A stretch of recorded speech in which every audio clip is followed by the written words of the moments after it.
Nah, di video kali ini kita akan belajar mengenai perbandingan senilai.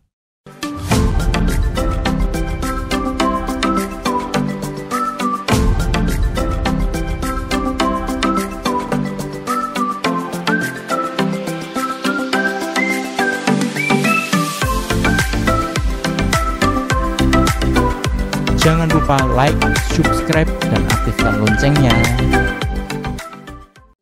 Di video sebelumnya kita sudah belajar untuk mengenal apa itu perbandingan. Di video kali ini kita akan memperdalam materi lagi mengenai perbandingan, yaitu untuk materi perbandingan senilai. Untuk selengkapnya kita akan simak pembahasannya berikut ini. Perbandingan senilai. Nah, nama lain perbandingan senilai itu adalah perbandingan seharga atau perbandingan lurus. Nah, contoh permasalahan perbandingan senilai adalah seperti ini. Jadi, misal Andi pergi ke toko yang menjual donat. Setelah bertanya, Andi memperoleh informasi bahwa harga satu donat itu adalah 6.000. Kemudian harga 2 donat adalah 12.000. Kemudian harga 3 donat adalah 18.000. Dan harga 4 donat adalah 24.000. Nah, kasus seperti ini adalah contoh permasalahan perbandingan senilai. Sebelumnya kita pahami dulu pengertian perbandingan senilai. Jadi perbandingan senilai itu adalah perbandingan yang terjadi apabila salah satu variabelnya bertambah, maka variabel yang lain juga bertambah. Begitu juga dengan sebaliknya, apabila salah satu variabel berkurang, maka variabel yang lain juga berkurang. Contohnya seperti itu tadi, donat tadi. Satu donat 6.000. Semakin banyak donatnya, semakin harganya semakin tambah juga. Semakin donatnya berkurang, harganya juga semakin berkurang. Nah, contoh seperti ini adalah contoh dari perbandingan senilai. Nah, perbandingan senilai dalam bentuk persamaan. Nah, kita kan tadi sudah memperoleh informasi bahwa satu donat harganya 6.000. Kalau kita lihat, perhatikan ini ya. Untuk satu donat dan 2 donat ini ya, kemudian kita peroleh harganya 6.000 dan 12.000. Nah, kalau kita perhatikan, ini kan berlaku kan 1/2 ya kan, perbandingannya terletak di sini. 1/2 itu kan sama dengan ini, 6.000 per 12.000. Atau kita juga bisa lihat fokusnya ke sini ya, 2 donat dan 3 donat, kemudian 12.000 dan 18.000. Kalau kita perhatikan, ini kan juga sama, 2/3 sama dengan 12.000 per 18.000, iya kan? Kemudian kalau kita fokusnya ke yang 1 donat dan 4 donat seperti ini, boleh nggak? Boleh aja. Nah, kita lihat 1/4 itu kan sama dengan yang 6.000 per 24.000. Nah, dari informasi tadi kita dapat peroleh kesimpulan bahwa kalau di sini untuk perbandingan senilai ini kalau kita misalkan A, ini B, kemudian yang ini C, ini D, maka berlaku dalam perbandingan senilai itu adalah A per B sama dengan C per D. Nah, ini adalah konsep dasar untuk perbandingan senilai. A per B sama dengan C per D. Jadi ingat ya, untuk perbandingan senilai kalau yang satu tambah besar, yang satunya juga harus tambah besar.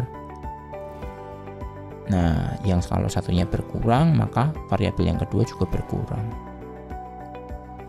Nah, supaya kita lebih jelas, kita pahami contoh soal yang pertama tentang perbandingan senilai. Seorang penjahit dapat membuat 36 baju dalam waktu 8 hari. Tentukan banyak hari yang diperlukan jika ia ingin membuat 243 baju. Nah, supaya kita lebih memahaminya, kita buat tabel seperti ini. Di sini adalah 36 baju, kemudian diperoleh 8 hari. Kemudian 243 baju.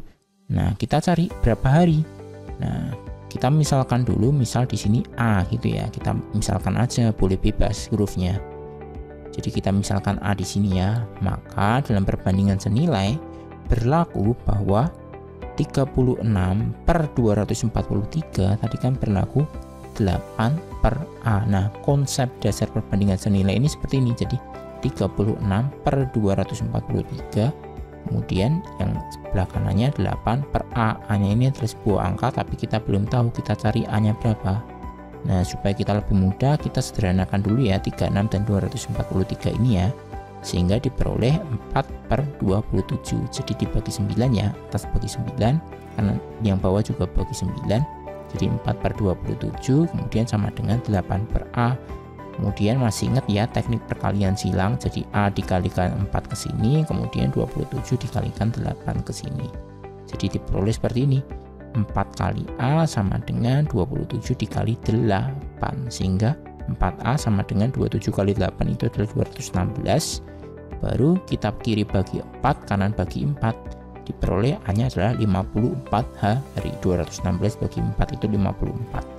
Sehingga untuk membuat 243 baju, maka memerlukan waktu 54 hari. Seperti itu. Kemudian contoh soal yang kedua tentang perbandingan senilai. Jika harga 5 buah buku tulis itu adalah 11.000, maka berapakah harga 2 lusin buku tulis tersebut? Nah, kita buat tabelnya dulu supaya kita lebih memahami. 5 buku itu adalah 11.000, kemudian 2 lusin itu 2 lusin kan berarti 24 buku ya. Ingat ya, bagian sini itu harus satuannya sama ya. Jadi kalau yang satu buah buku, yang sebawah juga harus buah buku. Harganya pun juga satuannya sama. Kalau di sini rupiah, bawahnya nanti juga satuannya adalah rupiah. Jadi 2 lusinnya ini kita konversi dulu ke buah. 2 lusin itu adalah, satu lusin kan 12 buku. Berarti kalau 2 lusin berarti 2 kali 12 diperoleh 24 buku. Nah, maka perbandingan senilai berlaku seperti ini. 5 per 24 sama dengan 11.000 per B. Nah, ini kita misalkan B seperti itu ya. Jadi tadi kan A, ini B, bebas ya hurufnya, bisa pilih X, Y, Z, yang penting pilih aja hurufnya sesukanya. Ini dalam video ini kita misalkan ini B. Nah, teknik perkalian silang berarti 5 kali B, kemudian 24 kali 11.000. Diperoleh hasilnya 5B, 11 kali 24, 11.000 kali 24 diperoleh 264.000. Sehingga kiri bagi 5, kanan bagi 5, diperoleh B-nya adalah 52.800. Jadi harga untuk 24 buah buku tulis itu adalah 52.800. Seperti itu. Nah, teknik lain untuk menyelesaikan soal perbandingan senilai. Nah, sebenarnya ada banyak cara ya, cara berpikir untuk menyelesaikan perbandingan senilai. Contohnya seperti ini tadi, 5 buah buku tulis kan 11.000. Berapa harga 2 lusinnya kan kita cari. Nah, kalau kita lihat 5 buku, ini teknik lainnya seperti ini, teknik cara berpikir yang lain, tapi sebenarnya konsepnya sih sama-sama aja. Jadi 5 buku itu kan 11.000. Nah, kita cari dulu harga satu bukunya. Nah, berarti kan kita bagi dengan 5. Nah, kita tarik garis bagi 5, berarti ya udah satu buku berarti 11.000 kita bagi 5, diperoleh harga satu bukunya adalah 2.200. Kemudian yang kita cari adalah harga untuk 24 buku. Ya udah, dari sini kita kalikan ke 24. Nah, kali 24.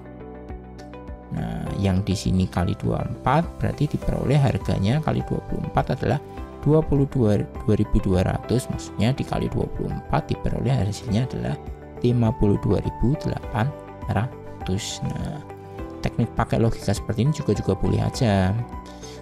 Seperti itu ya. Tapi secara konsep dasarnya perbandingan senilai itu adalah 5 per 24 sama dengan 11.000 per yang ini bebas ya. Tadi kan kita misalkan B gitu ya. Nah, konsep dasarnya seperti ini. Tapi kita juga bisa memakai logika untuk mengerjakannya jadi seperti ini. 5 buku 11.000, kita cari dulu satu bukunya 2.200, baru kita kalikan 24 buku, diperoleh hasilnya pun sama.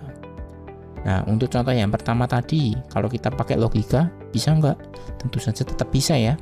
Nah, 36 baju kan kita perlu waktu 8 hari. Nah, kita cari dulu satu bajunya itu kita perlu berapa hari. Jadi, kita bagi 36 dulu, ya kan? Bagi 36. Kayak tadi kan di sini kan 5, ini bagi 36 ya. Jadi kan di sini kan 5 yang pertama, yang ini tadi. Nah, ini kan 5, berarti kita bagi 5. Nah, untuk yang ini kan 36, berarti kita bagi 36. Nah, 36 baju 8 hari, berarti satu bajunya kan biar jadi satu baju. Jadi kita peroleh satu bajunya perlu 8 per 36 hari. Ya udah, biarkan gini aja nggak apa-apa. Kemudian baru kita cari untuk membuat 243 baju. Ya udah, ini dikali 243 gitu. Nah, berarti yang di sini juga dikali 243 diperoleh nanti hasilnya adalah 54 hari. Ini adalah cara mengerjakan teknik lain dengan logika.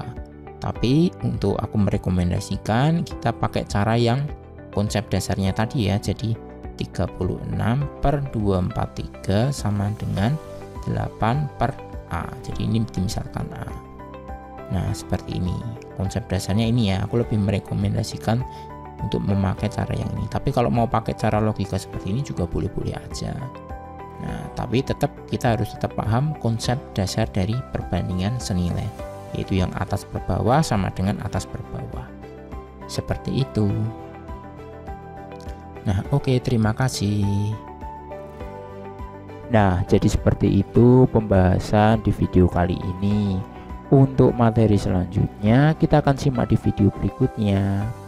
Oke, dadah.